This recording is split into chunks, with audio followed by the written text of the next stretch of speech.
Boa noite. Boa noite. Dilma e Alckmin se reúnem para discutir emergências contra a seca. O governador diz que precisa de 3 bilhões e meio de reais para evitar falta de água. O motorista que atropelou 15 pessoas em São Paulo está foragido. A polícia mata 6 pessoas por dia no Brasil. São Paulo, Rio e Bahia lideram em número de casos. Violência doméstica leva mulheres a abandonarem a casa e a viverem nas ruas. Terror africano, ataque suicida em escola na Nigéria mata quase 50 pessoas.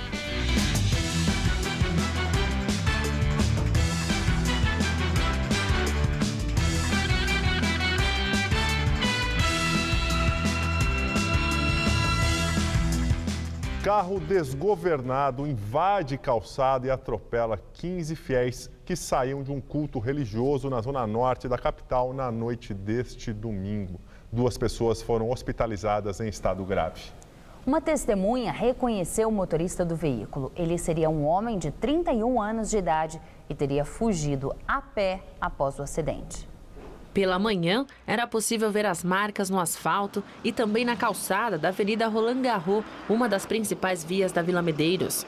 Como a gente pode ver pela placa, o culto de domingo começa às 7 horas da noite e costuma durar cerca de 2 horas. Segundo os moradores que presenciaram o acidente, a cena por aqui ontem à noite era de tragédia. A gente estava assim, na televisão, escutamos aquele barulho e já comentamos logo que era uma batida de carro. Saímos do portão, vimos aquela movimentação. Já viemos correndo para ver o que estava acontecendo. Nisso a gente já viu muita gente ferida, jogada no meio da avenida. Gente para cá, tinha casais, tinha senhoras de idade. Segundo testemunhas, 13 das 15 vítimas são da mesma família. Elas se preparavam para entrar no carro do pastor da igreja quando foram atingidas pelo veículo desgovernado. Pelo que as pessoas falaram, ele passou lá na rua de baixo, em alta velocidade. Parece que estava um rapaz e tinha uma moça também dentro do carro com eles. Nossa, todo mundo correndo pra cá, um monte de gente correndo, mancando, gritando. Nossa, foi pra todo mundo em pânico, né? Este é o carro que atropelou as vítimas. Testemunhas afirmam que os passageiros quebraram o vidro traseiro para fugir. Segundo o delegado responsável pelo caso, documentos de 4 pessoas foram encontrados no interior do veículo. O boletim de ocorrência foi registrado como atropelamento, lesão corporal, fuga do local e porte de drogas. Isso porque a perícia encontrou cerca de 90 gramas de algo parecido com maconha e quase 12 gramas de um pó que pode ser cocaína. Essa pista aqui é uma pista, a gente inclusive já tentou reclamar, é uma pista de racha. Entendeu? Tem muito acidente, não tem placa de sinalização de velocidade. O semáforo de um para o outro da Avenida Mendes da Rocha, a Rua Criciúma é muito longo, não tem uma lombada eletrônica, nem uma lombada comum.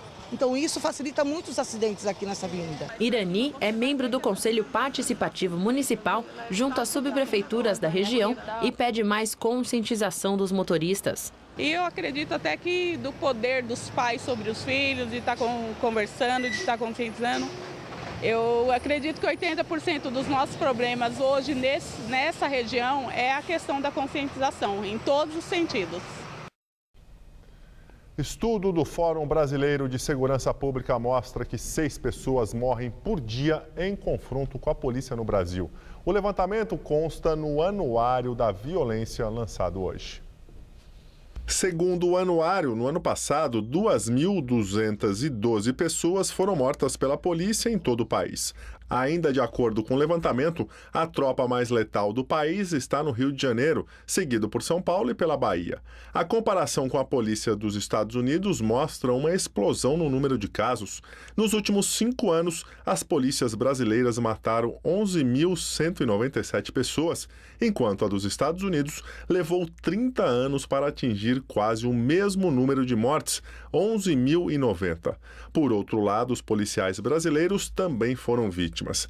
Em 2013, 490 foram mortos no país, 75% estavam fora de serviço. E segundo o anuário, os custos com a violência no país chegaram a 258 bilhões de reais no ano passado, quase 6% do PIB, que é a soma de todas as riquezas que o país produz em um ano. A Secretaria Nacional de Segurança Pública, órgão vinculado ao Ministério da Justiça, diz que a violência só vai cair se houver integração dos poderes. Autoridades apontam ligação entre o PCC e o Hezbollah. De acordo com reportagem do jornal O Globo, documentos da Polícia Federal e do Serviço de Inteligência do Brasil revelam que traficantes ligados ao grupo fundamentalista libanês formaram uma associação com criminosos do primeiro comando da capital para articular rotas do tráfico internacional de drogas e contrabando de armas. A sociedade começou a ser montada em 2006, mas as provas só foram descobertas 2 anos depois. Segundo a reportagem, os integrantes do Hezbollah não só abriram canais para o PCC obter armas no exterior, como teriam participado da venda de explosivos supostamente roubados por membros da facção. Os vínculos entre PCC e Hezbollah há muito tempo são apontados em relatórios anuais do governo americano sobre o tráfico na tríplice fronteira do Brasil. Em 2000, o risco desta associação também foi apontado pela ONU. Voltamos a falar de mortes no trânsito no Brasil, que teve a maior queda desde 1998, de acordo com dados do Ministério da Saúde. A repórter Carla Rodeiro tem outras informações. Olá, Carla. Oi, Gabriel. Olha, apesar dessa redução, no ano passado, mais de 40 mil pessoas morreram no trânsito. 1/3 era de motociclistas. Os pedestres foram 20% do total. Bem, essa redução de 10% nas mortes coincide com o primeiro ano da lei seca, com multas mais caras. Mas, segundo especialistas, a lei mais rigorosa só teve impacto onde a fiscalização foi intensa. A queda das mortes pode estar relacionada com a redução da velocidade por causa dos congestionamentos nas cidades, já que o número de acidentes não tem diminuído. Bem, mas o trânsito no Brasil ainda é muito violento. Aqui são 20 mortes para cada 100 mil habitantes, contra 8 para cada 100 mil nos países desenvolvidos. É com vocês no estúdio. Muito obrigado, Carla. Grupo armado invade hospital em Niterói, no Rio de Janeiro, e resgata traficante. Na madrugada de hoje, 15 homens armados entraram no hospital, trancaram pacientes e funcionários no centro de tratamento intensivo e em 25 minutos resgataram o traficante Johnny Luiz da Silva, conhecido como Bebezão. Ele estava internado sob custódia e era vigiado por apenas um policial militar. Segundo as investigações, além do traficante, Bebezão é um dos responsáveis por comandar uma quadrilha de roubos de cargas que atua na zona norte do Rio de Janeiro. Mulheres em situação de rua que vivem no centro da capital paulista dizem que abandonaram a família por causa da violência doméstica. Um estudo feito pela Unifesp, a Universidade Federal de São Paulo, aponta que elas já representam 13% dos desabrigados na cidade. Passei a noite no terminal com meu filho, o motorista ficou com pena de mim, deixou dormir dentro do ônibus com meu filho. Então, aquele dia eu pedi para Deus para não deixar mais aquilo acontecer. Ela só não foi morar na rua com o filho pequeno porque encontrou acolhida em uma casa mantida pela Secretaria Municipal de Assistência Social. Ao todo, em São Paulo, são 5 centros como este, específicos para mulheres com e sem crianças. A mulher na rua, ela sofre muito mais, né? As questões de vulnerabilidade para ela são bem maiores do que para o homem. A população feminina que vive em situação de rua é bem menor que a de homens. Segundo o último censo, que é de 2011, representa 13% do total. Entre os vários motivos que levam uma mulher a sair de casa e viver nas ruas, um deles acaba prevalecendo: a violência doméstica. Foi assim para Iraci. O ex-marido, né? Ele começou a me bater. No início dava um tempo, só que depois começou a agressão mais forte, mais com frequência dentro de casa. Até que ele chegou a agredir meu pequeno, né? Meu filhinho de 2 anos, e Eu tive que sair de casa e fiquei assim, sem saber para onde ia, né? E essa foi uma das muitas descobertas do professor de saúde coletiva da Universidade Federal de São Paulo durante a pesquisa para a tese de doutorado. Por um ano, ele entrevistou mais de 100 mulheres nas ruas e em abrigos de São Paulo para tentar entender as motivações e a trajetória de vida. Então, o que levou a maioria dessas mulheres à situação de rua foi uma história crônica de violência doméstica, com consequência de prejuízo nos vínculos familiares e ruptura dos vínculos familiares e sociais, uma vulnerabilidade de renda, então elas não tinham autonomia para se sustentarem, e ir para a rua, para algumas delas, foi um ato de coragem. O estudo também mostra que problemas de saúde mental, doenças sexualmente transmissíveis e a gravidez indesejada são os fatores que mais afetam as mulheres na rua. Quanto mais tempo elas ficam em situação de rua, mais difícil é que elas consigam sair, tá? Porque há cada vez mais um distanciamento dos vínculos sociais, familiares. É com essa rede de apoio que Iraci está se recuperando dos traumas e com essa ajuda quer tocar a própria vida. Nesse pouco tempo que eu tô aqui, eu aprendi muita coisa. Convivência, é hora de fechar a boca, hora de falar, saber entender mais as pessoas, né? Tentar entender um pouco também o meu lado e saber que eu não estou sozinha. O comércio e o setor de serviços são os que mais vão contratar trabalhadores temporários neste fim de ano. A expectativa é de que 209 mil vagas sejam abertas, segundo pesquisa do SPC Brasil. O número está abaixo do mesmo período do ano passado, quando foram criadas cerca de 234 mil vagas. Em São Paulo, contrariando o cenário nacional, algumas lojas aumentaram o número de temporários. Corredores apertados e loja cheia. E para dar conta de tanta mercadoria, um exército de repositores. O time veio reforçar a equipe no período mais importante para o comércio.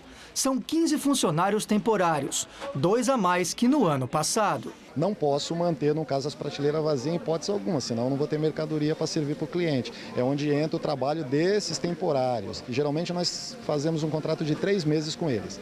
Se eles fizerem um bom desempenho, atender todas as nossas expectativas, eu costumo efetivá-los. Raimundo foi chamado para as vendas do Dia das Crianças e acaba de ser efetivado. Estou aqui hoje, trabalhando aqui. E você está feliz? Estou. Nesta loja de roupas deste shopping, o cenário também é de otimismo. A previsão é contratar 4 funcionários temporários só para as vendas de final de ano, 1 a mais do que no ano passado. E o gerente já está até selecionando os currículos dos novos colaboradores. Para as 4 vagas, já há 60 pretendentes. O treinamento dos escolhidos começa na semana que vem e no início de dezembro, todos já estarão batalhando para, quem sabe, ficar na equipe. A galera se antecipou esse ano, então já no final de outubro começou a vir muita gente deixar currículo com a gente. A gente já fez uma boa seleção, vai estar a partir dessa semana começar a fazer entrevistas para já na próxima treinar essa galera. Esse 2014 foi bastante oscilante, né? A gente teve altos e baixos, porém dezembro é o mês que é o mês da esperança. Camila chegou para trabalhar 2 meses e ficou. Fiquei bem feliz, né? Porque é imprevisível, a gente nunca sabe. A gente começa com toda expectativa, mas pode ser um sim, pode ser um não. Quando foi o sim, gostei bastante. Apesar do otimismo de alguns empresários, uma pesquisa do Serviço de Proteção ao Crédito revela cautela do mercado na hora de contratar. A estimativa é que sejam abertas até dezembro 209 mil vagas, quase 25 mil a menos que no ano passado.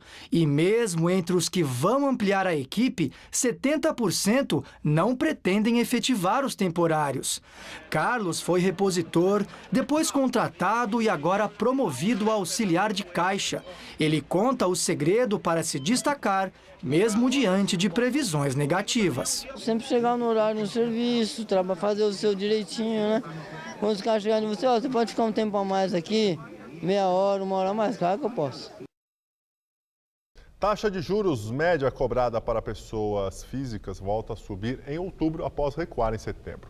Segundo a ANEFAC, a Associação dos Executivos de Finanças, no mês passado, os juros cobrados dos consumidores aumentaram para 6,08% ao mês, ou 103,05% ao ano.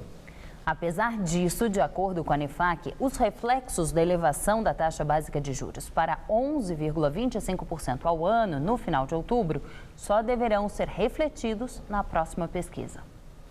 O vice-presidente da República, Michel Temer, afirmou que, na avaliação dele, o Departamento de Justiça dos Estados Unidos tem que seguir com a investigação criminal que apura se as denúncias de corrupção contra a Petrobras prejudicaram acionistas da estatal. Informação publicada ontem no site do jornal britânico Financial Times afirma que há duas investigações, uma criminal e outra civil. De acordo com o jornal, as autoridades americanas investigam se a Petrobras ou seus funcionários, intermediários e prestadores de serviços violaram uma lei contra a corrupção e prejudicaram os acionistas da empresa com ações em Nova York. O Financial Times informa que a Petrobras não respondeu aos pedidos de informação do jornal britânico. E agora vamos ao comentário de política com o Bob Fernandes. A Justiça dos Estados Unidos vai investigar o escândalo da Petrobras. Isso porque a empresa tem ações na Bolsa de Nova York. Além do PT, que é governo e manda na Petrobras, todos os grandes partidos são citados nos vazamentos. Há sempre a tendência de acordão no território da política, em especial em relação às empreiteiras e bancos que, se fatos confirmarem vazamentos, estariam envolvidos. A gincana com o nome de políticos prossegue, em ritmo menor, depois que o escândalo perdeu sua utilidade eleitoral. E nota-se certo silêncio estridente.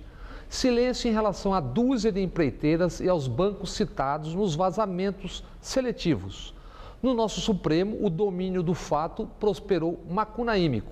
Regurgitada às pressas, a teoria alemã produziu aqui a tese do em dúvida, encane-se o comandante.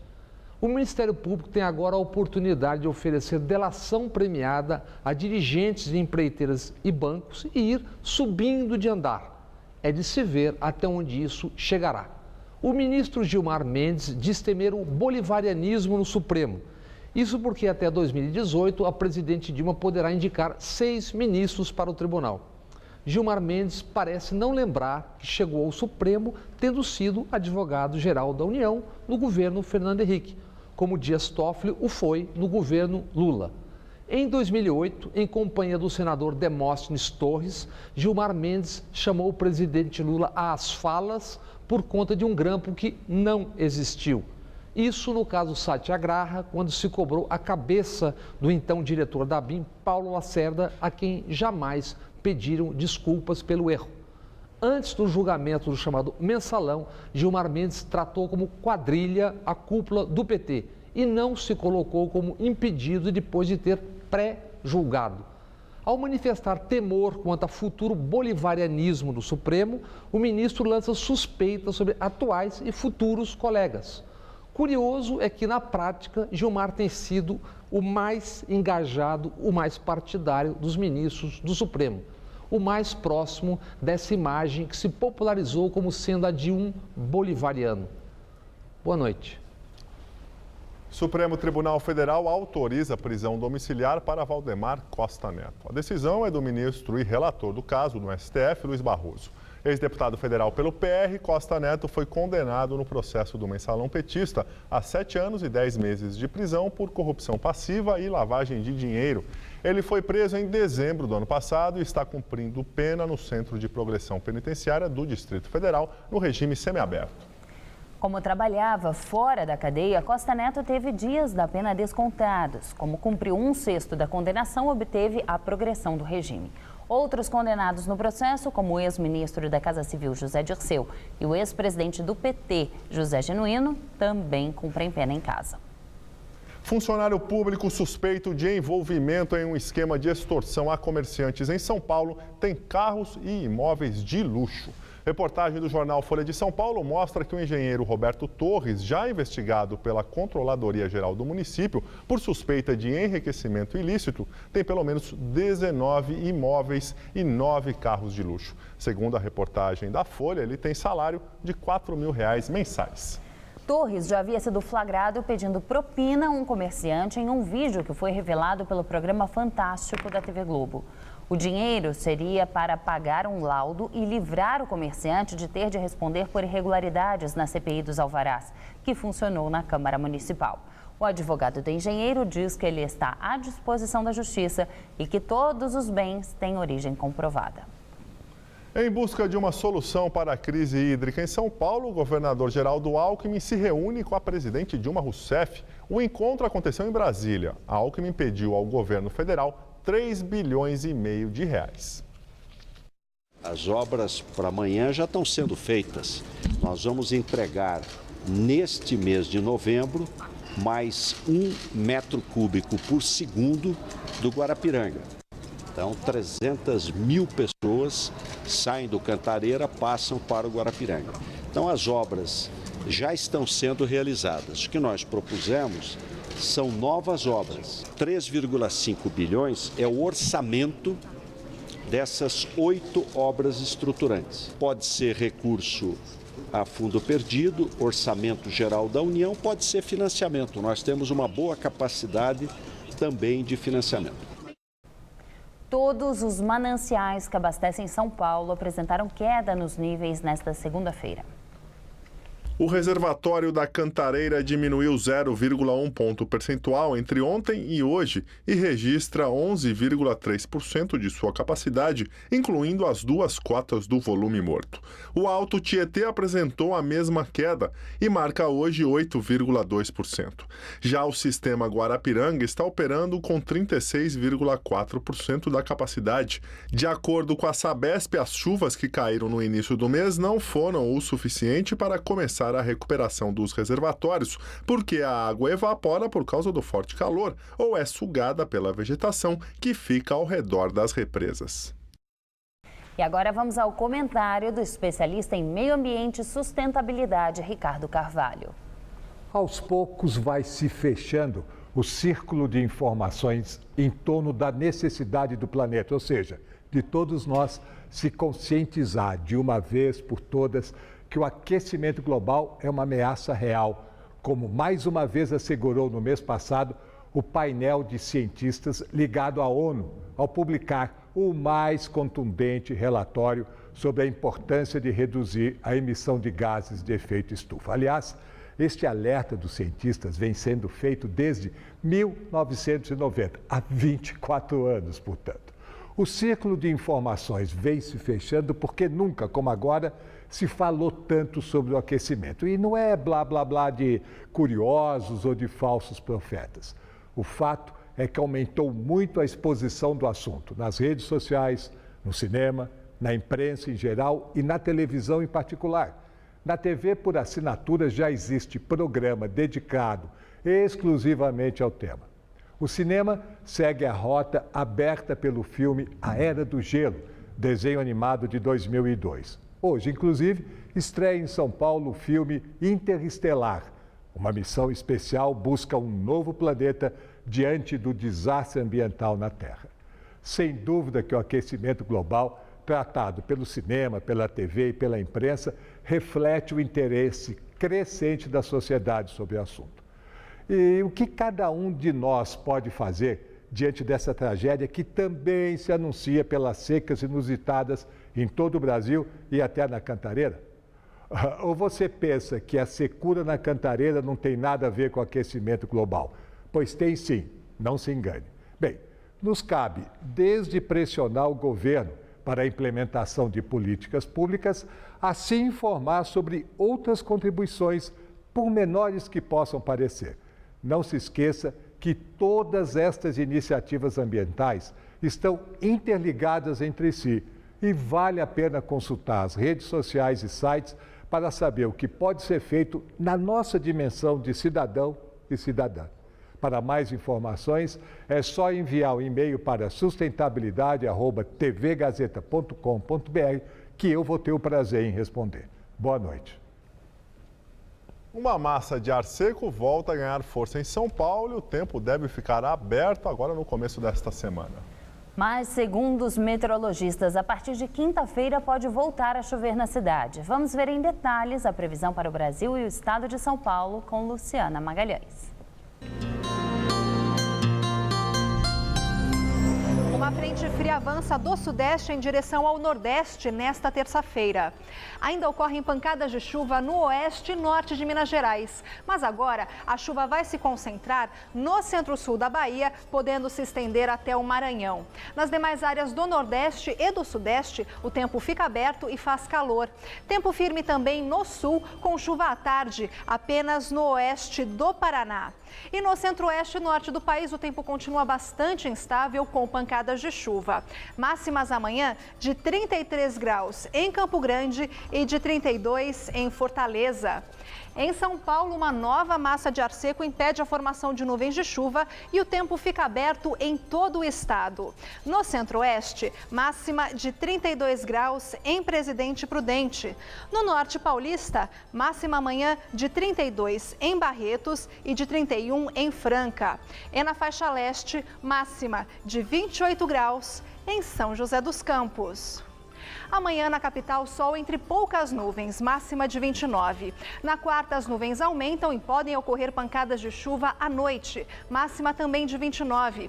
E na quinta, o céu volta a ficar nublado e pode chover a qualquer momento, máxima de 27 graus. Eu volto daqui a pouco no Jornal da Gazeta, edição das 10. Até lá! Receita Federal liberou as consultas ao 6º lote de restituições do Imposto de Renda à Pessoa Física de 2014, além de lotes residuais de anos anteriores. As consultas podem ser feitas pelo site da Receita, pelo telefone 146 ou por aplicativo em smartphones e tablets. Os valores das restituições serão pagos na próxima segunda-feira, dia 17. Este é o penúltimo lote deste ano. O próximo será em dezembro. Quem não estiver em um desses 2 lotes está automaticamente na malha fina. O Natal nem chegou, mas os preparativos para o Carnaval, isso mesmo, o Carnaval do ano que vem já começaram. Moradores e comerciantes da Vila Madalena se mobilizam para tentar descentralizar a folia e levar os blocos para outras regiões da cidade. Lembranças boas do carnaval muita gente tem. Muito bom, porque fica tipo como o do Rio, só que menor. E aí fica barato, porque a gente não tem que ir até lá. Este ano, o carnaval de rua de São Paulo parece ter sido redescoberto. Até quem não é muito chegado em batucada acabou entrando na brincadeira. A quantidade de pessoas é muito grande, as pessoas participam. Até eu vou atrás dos blocos. Mas na batida do sucesso também surgiram várias reclamações. Falta de banheiros químicos, congestionamentos, sujeira e, claro, o barulho. O inglês Tom Green lidera um grupo de moradores da Vila Madalena que dialoga com a prefeitura. Eles lutam principalmente para que a festa seja distribuída para outros bairros. Aqui, esse bairro suporta uma meia dúzia de blocos no máximo. Agora a gente vê que cada bloco está trazendo 5 mil, 10 mil pessoas. São Paulo é muito grande, pessoal. Vamos fazer nos outros bairros também, porque mais de 100 blocos cadastrados para passar nessas ruas estreitas simplesmente não é viável. Né? O Carnaval em São Paulo contou este ano com 200 blocos de rua. Boa parte deles passou aqui pelas ruas da Vila Madalena. Para o ano que vem, 100 agremiações já estão inscritas. A promessa da prefeitura é que até o final deste ano já seja divulgada a regulamentação do Carnaval de 2015. As alterações visam melhorar a estrutura e aprimorar a mobilidade. Mas esse é justamente o temor de quem mora aqui. Mais organização significaria mais investimentos, mais gente nas ruas e mais transtornos. Por isso, outro pedido dos vizinhos é para que a festa não se estenda pelo mês inteiro. Era um evento de poucos dias, agora a gente vê um carnaval de 1 mês e meio. Isso por decreto da Secretaria da Cultura de São Paulo. Mas também há quem defenda que a folia de rua não pode parar.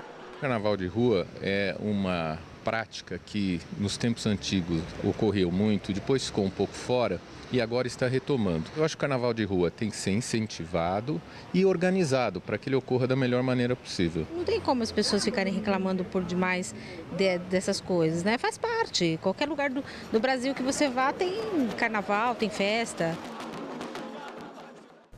E agora as notícias do esporte com Gabriel Cruz e Celso Cardoso. O São Paulo venceu e segue na perseguição ao Cruzeiro na briga pelo título de campeão brasileiro. E no clássico paulista da rodada, deu o Corinthians contra o Santos, né, Celso?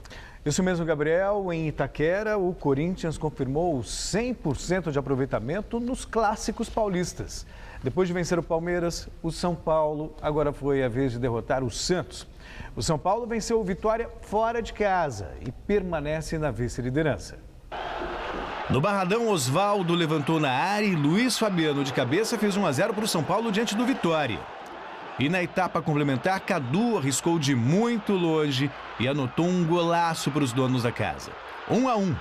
Mas aos 32 minutos, Roger Carvalho vacilou. A bola acabou caindo nos pés de Luiz Fabiano, que tocou para Kaká definir o marcador. Final, Vitória 1, São Paulo 2. Na Arena Corinthians, em Itaquera, o time da casa marcou logo aos 6 minutos com o atacante peruano Paulo Guerreiro. E foi só. Corinthians 1, Santos 0. No sábado, o Palmeiras foi surpreendido pelo time reserva do Atlético Mineiro. Aos 38 minutos, Thiago abriu o placar. 1-0 Atlético. No segundo tempo, Dodô ampliou e confirmou a vitória mineira. Palmeiras 0, Atlético 2. O problema para o São Paulo é que o Cruzeiro também venceu e a diferença continua a mesma. Faltando 5 rodadas agora, a diferença entre o líder e o vice-líder permanece em 5 pontos. A briga por vaga na Libertadores também é intensa. Veja os outros gols da rodada.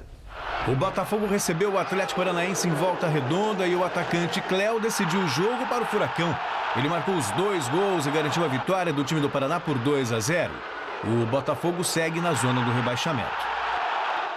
O Fluminense visitou Curitiba e se deu mal. No finalzinho do primeiro tempo, Joel fez o único gol do jogo e tirou a equipe do Z4. 1-0 e só. Na Arena Pernambuco, o Flamengo abriu 2-0 contra o Sport antes dos 25 minutos de jogo.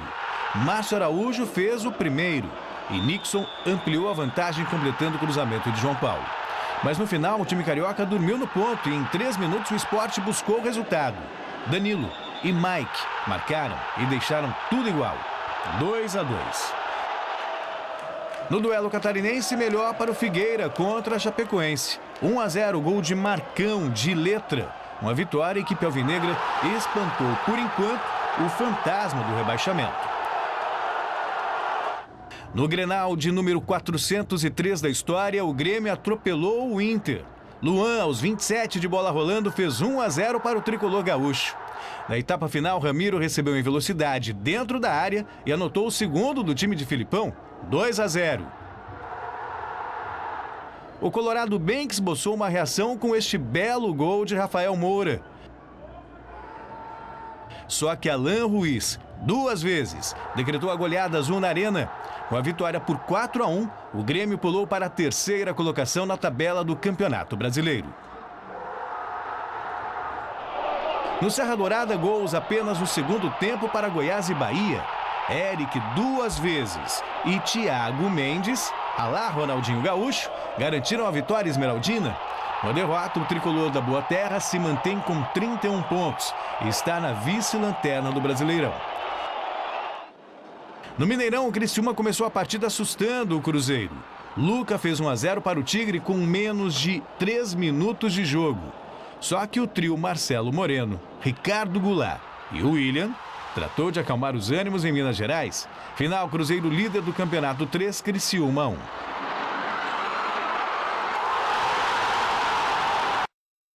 Você acha que o grande mérito do Cruzeiro é justamente não perder pontos para time menor, time que está embaixo da tabela?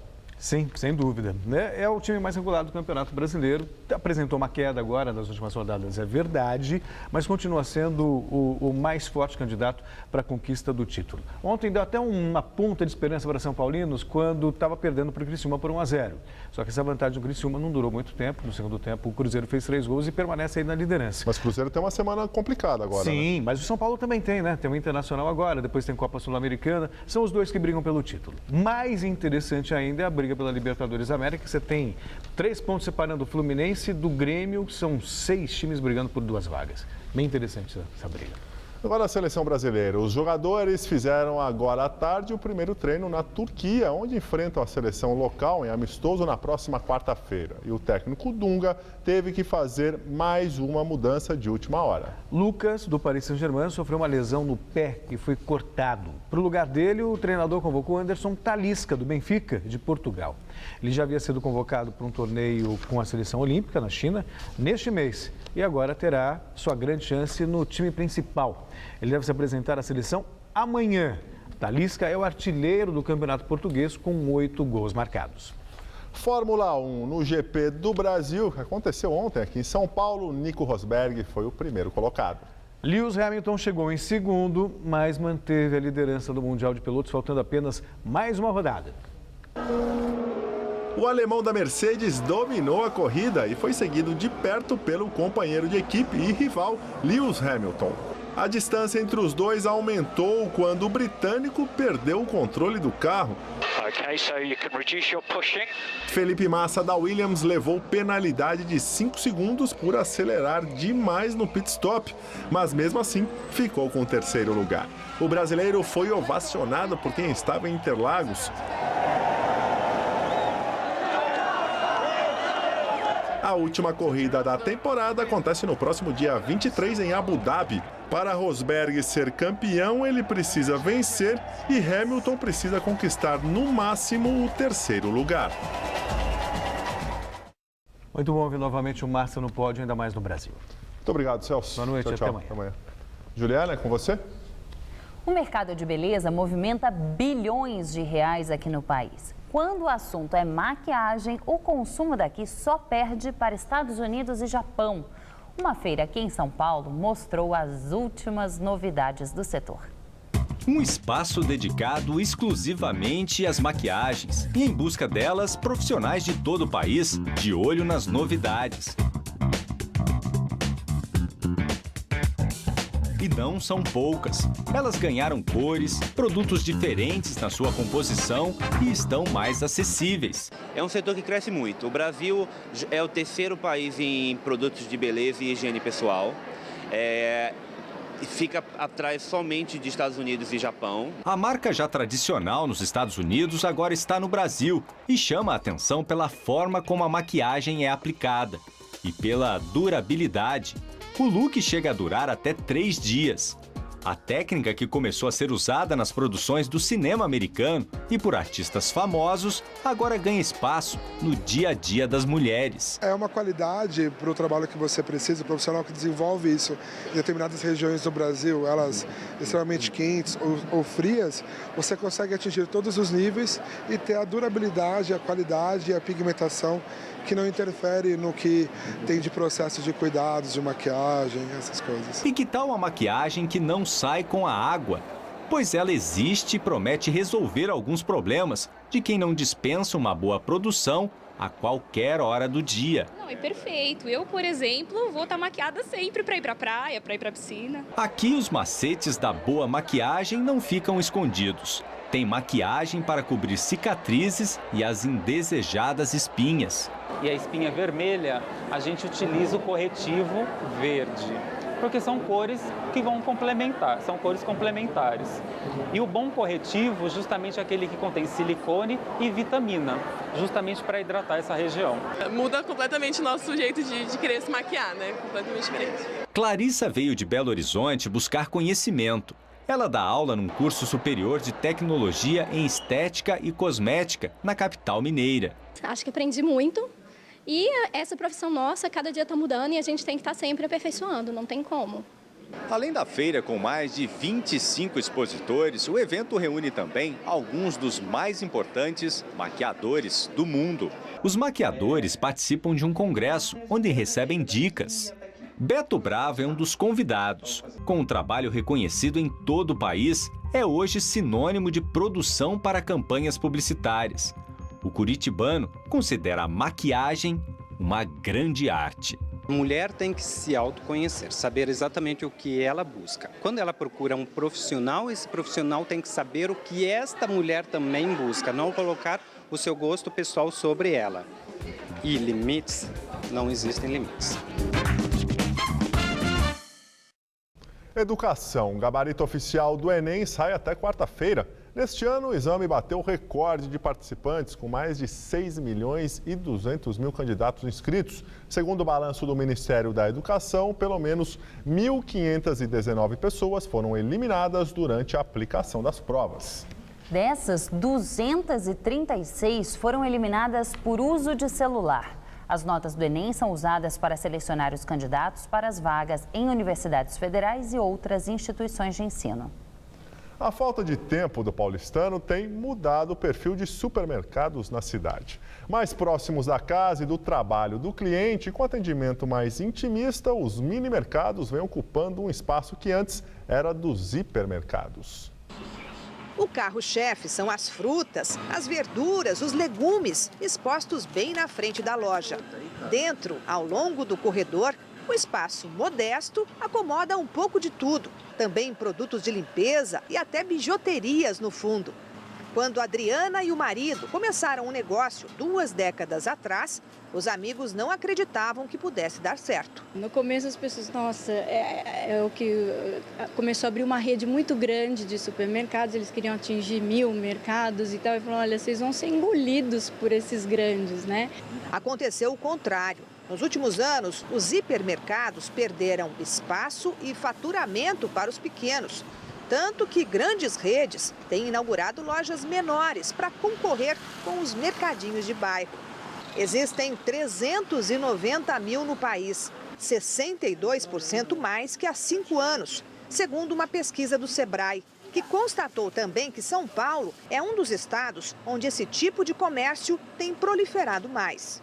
São mini-mercados, mercearias, pequenos armazéns com até 4 caixas. Mais de 80% são negócios familiares, como o de Adriana. O preço é um pouco mais alto que o praticado pelas grandes redes, que negociam quantidades muito maiores. Mas ela diz que consegue compensar no atendimento. A gente trata com carinho o cliente, a gente traz tudo o que ele pede, né? E esse é o diferencial. Você vai num hipermercado, ninguém sabe quem é você. Aqui o cliente é tratado pelo nome, ele é bem atendido e ele gosta desse carinho. Você tem mais o contato com a pessoa, você tem alguma dúvida, ele já te esclarece, você quer alguma coisa, você passa amanhã que vai ter, é mais como antigamente. Por causa do tamanho do negócio, o cliente tem uma comodidade impensável num hipermercado. Ele pode levar os produtos e pendurar a conta. Olha, o computador relaciona tudo que ele comprou e deixou para pagar no fim do mês. É a versão informatizada daquela caderneta de papel das vendinhas de antigamente. São cerca de 1.000 fregueses que deixam para pagar depois. E a inadimplência é quase zero. Foram 2 calotes em 20 anos. E muitas vezes você está na rua, você se lembra de alguma coisa, você passa aqui e pega. Mesmo se tiver sem dinheiro, você leva? Mesmo todo dia, se tiver sem dinheiro, eu levo, porque eu acho ótimo isso. Todo dia 15 eu pago. Segundo constatou o Sebrae, esse hábito de consumo cresce também impulsionado pela correria das grandes cidades. No supermercado tem que, enfim, você vai, tem que pôr no estacionamento. Aqui geralmente eu vou fazer alguma coisa na rua, já aproveito para comprar. A fila, a quantidade de gente, poucos caixas para atender também. Aqui a gente vai rápido.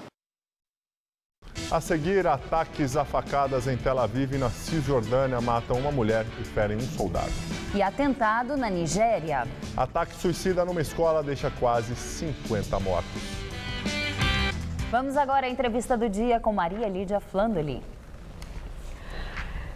Depois de vitória apertada que garantiu a reeleição da presidente Dilma e redução da bancada na Câmara Federal, várias lideranças petistas entendem que o Partido dos Trabalhadores deve se avaliar e estar aberto à autocrítica. E o nosso convidado é o líder do PT na Câmara Federal, Vicente Paulo da Silva, o Vicentinho, petista histórico, mais uma vez reeleito deputado federal com 89.001 votos. Parabéns pela reeleição, Vicentinho. Obrigado, Maria. Eu sempre digo que a reeleição é a subscrição do eleitor ao trabalho do parlamentar. É um reconhecimento. E quando isso acontece, é sinal que você trabalhou direito. Parabéns. Antes, eu agradeço aos eleitores a oportunidade de continuar representando o povo de São Paulo, o povo trabalhador do Brasil. É meu 4º mandato. Vicentinho, vamos agora à questão do PT. Na abertura, eu chamei a atenção para isso que muitas lideranças já têm expressado, inclusive para mim, em entrevista, que o PT tem que se reinventar. Precisa refletir sobre o que aconteceu com o partido durante esse período todo em que o PT tem estado no poder, 12 anos e mais 4 agora pela frente, que a eleição sinalizou alguma coisa.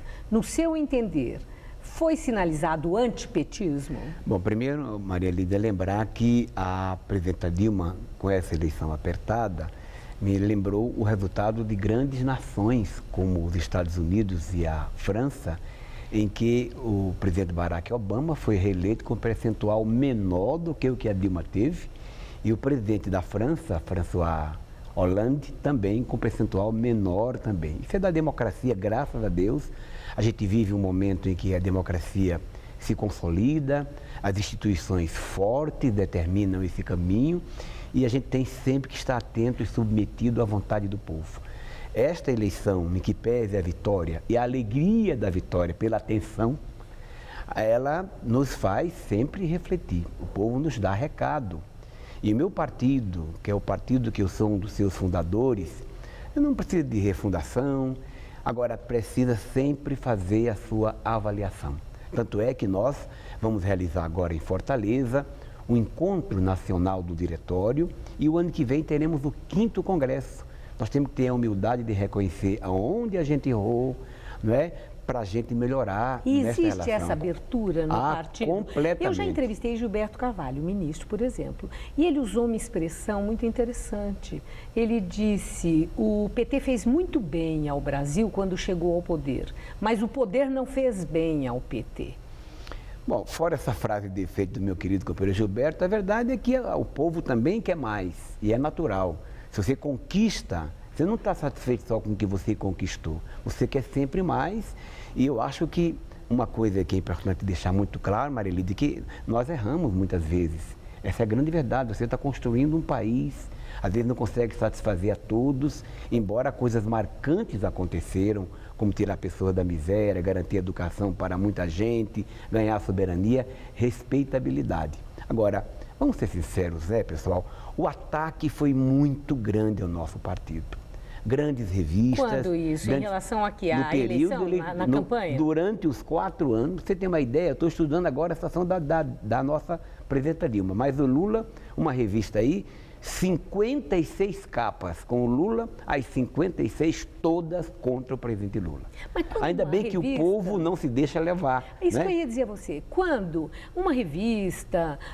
uma televisão... um parlamentar, ou mesmo um jornalista, uma personalidade, exagera, radicaliza, fica muito evidente que tem uma causa, e aí perde a credibilidade, o povo percebe. Perde a força. É verdade, o povo Quer dizer, percebe. isso não é o que certamente deve preocupar vocês, mas sim a reflexão de, como você acabou de dizer, o que aconteceu. Porque o PT foi o partido da ética. Sim. O PT era o partido que empunhava a bandeira da ética. O PT é o partido dos pobres.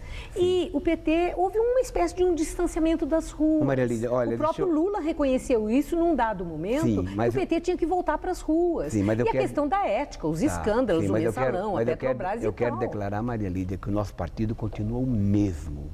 É que muita gente não engole um partido que um operário, peão, mudou o destino desse país. Depois uma mulher, depois uma mulher que com 18 anos, torturada, se transformou na presidente da República. Evidentemente que no nosso partido ninguém é perfeito. Existem pessoas que erraram, mas no partido que tem 1.500.000 filiados, se um erra, dois erra, nós não podemos cometer o erro, ou 10 ou 50 erram, nós não podemos cometer o erro de condenar a todos. Certo. O partido foi condenado, não é? Eu não posso condenar a igreja, todos os padres, porque um ou outro praticou pedofilia.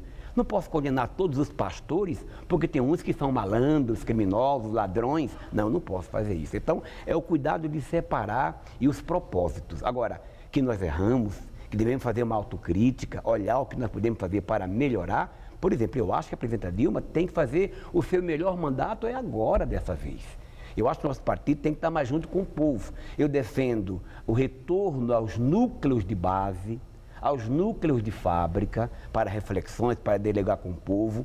Eu defendo, Maria Lídia, uma atenção especial à nossa juventude. A nossa juventude só veio às ruas de maneira firme, espontânea, no segundo turno. O PT está investindo em novas lideranças, porque quando o presidente Lula, que é tão querido em todo o Brasil e reconhecido como uma grande liderança política, concordando ou não concordando com ele, as pessoas reconhecem a força política do Lula e ela existe.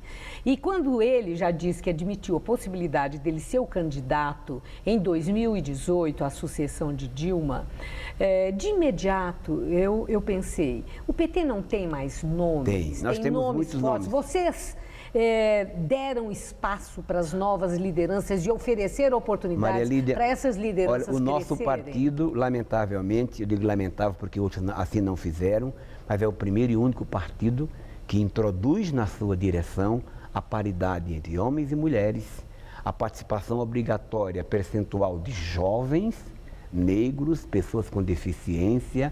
E eu, quando vou na reunião do diretório, eu falo, meu Deus do céu, tanta gente que eu não conheço, tanta gente jovem. E quando uma jovem daquela abre a boca, que coisa linda, que novas ideias eles trazem. É claro que uma formação, esse povo não viveu o que nós vivemos, né, Maria Lídia? A ditadura, as inflações altas, a crise do desemprego, as prisões arbitrárias, as intervenções. Então, eu venho de uma escola que essa juventude, graças a Deus, não veio. Então, ela precisa praticar e aprender. Quem vai fazer a diferença no nosso partido é aquele que reconhece que é preciso que a gente sempre se autoanalise, mas os novos que estão entrando e participando. Vicentinho, durante a campanha, como estratégia de campanha, a presidente atacava o adversário dela, dizendo que ele iria dar ali autonomia para o Banco Central, aumentar juros, né? Aquela coisa de sumir a comida da mesa do trabalhador.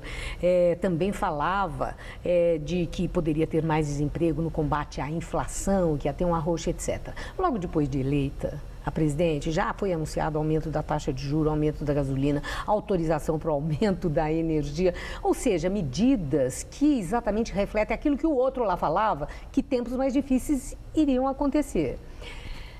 No PT, vocês temem que a presidente estar fazendo aquilo que ela dizia que o outro é que ia fazer, possa frustrar quem votou nela, não falo nem quem já era contra, os que acreditaram nela, que votaram nela, e que isso pode ser desvantajoso para o partido que está fazendo essa avaliação e esse movimento de autocrítica? Olha, Maria Lídia, eu acredito que não. Primeiro, é bom lembrar que neste mês, nos dados de ontem, de anteontem, mostrou um crescimento do emprego no Brasil e a inflação baixou. Foi pouquinho, mas baixou. A gente vive flutuações, você acabou de falar comigo no intervalo do preço do limão, por exemplo. Se vive flutuações e quem cuida do Brasil é como quem cuida de um avião. Tem que tomar um cuidado para o danado não cair, olhar de um lado e de outro, medida, etc. Eu acredito muito que nossos objetivos serão atingidos. Nós teremos estabilidade econômica, distribuição de renda e crescimento. É claro que isso também depende dos fatores internacionais, mas eu estou com uma fé muito grande que dessa vez nós seremos bem melhores. Última questão, na Câmara, vocês vão mesmo apresentar um candidato, porque não aceitam o Eduardo Cunha do PMDB, e o PMDB quer que seja o Eduardo Cunha. Então, essa intenção do PT, colocar um candidato próprio, isso não põe em risco que uma terceira via da oposição possa correr livre com vocês lá, aliados divididos? Maria Lídia, ainda não é seguro que o PMDB vai apoiar Eduardo Campos. O que é seguro, que eu vejo pelos jornais, porque eu sou um líder do maior partido da bancada e ele não me falou nada até hoje, é que ele é candidato. Isso eu sei. Agora, se o partido inteiro vai apoiar, outros também não vão, o que é que existe na Câmara? Existe um rodízio, um acordo em que a cada 2 anos há trocas. Então, a vez passada era do PMDB, agora deveria ser a nossa. Nós vamos lançar um candidato, sim, e vamos conversar com ou uma candidata, e vamos falar com todos os partidos com humildade e com competência. Muito obrigada por sua entrevista. Uma boa noite, Vicentinho. Boa noite, Maria Lídia. Gabriel. Ataque suicida numa escola da Nigéria deixa quase 50 mortos, a maioria estudantes. Nenhum grupo assumiu a autoria. O ataque aconteceu na cidade de Potiskum, no nordeste da Nigéria. Os alunos estavam reunidos para uma atividade quando houve a explosão. O suicida estava vestido com o uniforme da escola. A região é dominada pelo grupo extremista islâmico Boko Haram, que usa a violência para lutar contra a influência ocidental na educação. O massacre foi realizado um dia depois da divulgação de um novo vídeo com o discurso do chefe do Boko Haram, Abubakar Shekau. Ele reafirma a intenção de criar um califado islâmico no nordeste da Nigéria. Shekau também rejeita qualquer acordo de cessar-fogo com o governo. O grupo mantém prisioneiras 219 meninas sequestradas há 6 meses numa escola pública. Palestinos fazem 2 ataques terroristas a facadas em Tel Aviv e na Cisjordânia. Uma mulher morreu e um soldado ficou ferido com gravidade. O primeiro ataque ocorreu numa estação de trens de Tel Aviv. O soldado foi esfaqueado por um homem que fugiu, mas foi preso logo depois. É um palestino de 18 anos, morador da cidade de Nablus, na Cisjordânia, que tinha entrado ilegalmente em Israel. O segundo ataque aconteceu horas depois, na entrada de um assentamento judaico na Cisjordânia. Um homem saiu do carro que dirigia e esfaqueou 4 pessoas. Uma mulher morreu e mais 3 pessoas ficaram feridas. Um guarda baleou o agressor, que ficou ferido com gravidade. A polícia acredita que ele pretendia usar o carro para atropelar, mas não conseguiu e passou a esfaquear os civis. O agressor foi identificado como membro do grupo terrorista Jihad Islâmica e já esteve preso em Israel durante 5 anos por atirar bombas contra soldados. Em votação simbólica, a população da Catalunha responde que deseja a independência da Espanha. Apenas 1/3 dos catalães aptos a votar, ou pouco mais de 2 milhões de pessoas, foram às urnas para a consulta simbólica. 80% disseram sim à independência. O governo de Madrid afirma que a consulta é um ato de propaganda inútil e antidemocrática, porque afeta a Espanha como um todo e o país inteiro teria o direito de decidir sobre o tema. O governador da Catalunha, Artur Mas, pressiona Madrid por mais autonomia. A Catalunha, cuja capital é Barcelona, é a região mais rica e industrializada da Espanha. O Jornal da Gazeta termina aqui. A edição de hoje pode ser vista daqui a pouco no site tvgazeta.com.br/Jornal da Gazeta. Eu te espero daqui a pouco no Jornal da Gazeta, edição das 10. Boa noite. Eu volto amanhã às 19 horas. Uma boa noite e até lá.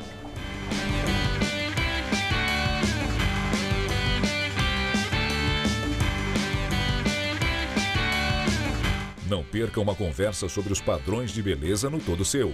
Hoje, 10h30 da noite.